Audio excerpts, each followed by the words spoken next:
Hi, this is Jackie from Cambridge Safety. Welcome to one of our Take 5 Minutes for Health and Safety.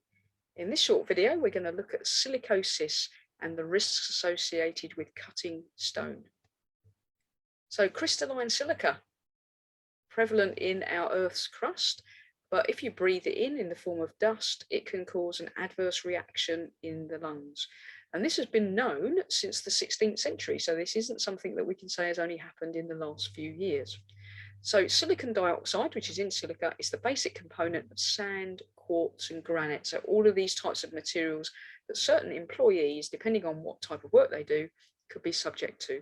So quartz is the second most common mineral in the Earth's crust. So if we're quarrying, mining, extracting minerals from the Earth, the likelihood is we're going to be exposed to quartz. And if it's in the dust form, it can be hazardous. So we have a look at just a few different tasks that might expose people to silica.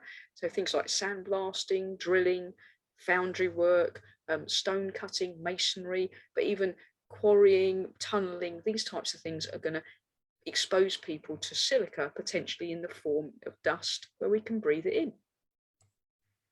Silicosis is a name given to the scarring of the lungs from silica. It leads to a shortness of breath.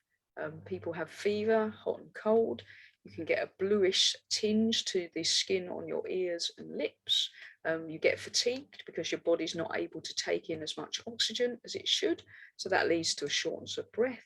It can also affect bigger issues within the body, so loss of appetite. So then again, you're not getting your strength because you're not eating, and you can get chest pains. So if we take an X-ray of someone with silica and silicosis, the one on the left shows a lung in good condition, but you can see all of this scarring, and that scarring has basically been caused by the little pieces of silicon, and our own immune system and macrophages have tried to break it down and get rid of the silica, but it's so hard, it's so solid that our own immune system keeps trying to attack it, but it can't get rid of it. But in doing so, it actually damages and scars the lungs, and every little bit of scar tissue in the lungs is a bit of the lungs that's not going to allow oxygen in and allow carbon dioxide out. So it's going to affect our ability to take in oxygen. So silicosis is scarring of the lungs. It can also lead to other chronic obstructive pulmonary diseases such as bronchitis, emphysema. Pneumoconiosis is a generic name for this scarring of the lungs. As I say, it makes us at greater risk from tuberculosis as well. So if you've got one thing and you get exposed to TB, you're at greater risk. That's a synergistic effect.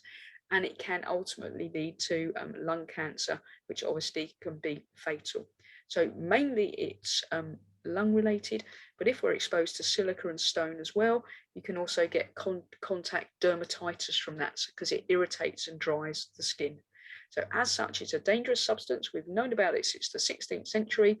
It's covered by the Control of Substances Hazardous to Health, and employers must take steps to reduce exposure to silica dust to as low a level as reasonably practicable. And there's a workplace exposure limit, and they've got to make sure the exposure is not just below it, but as low as reasonably practicable, because once it's in the lungs, it's not coming out. So prevention is very much better than cure.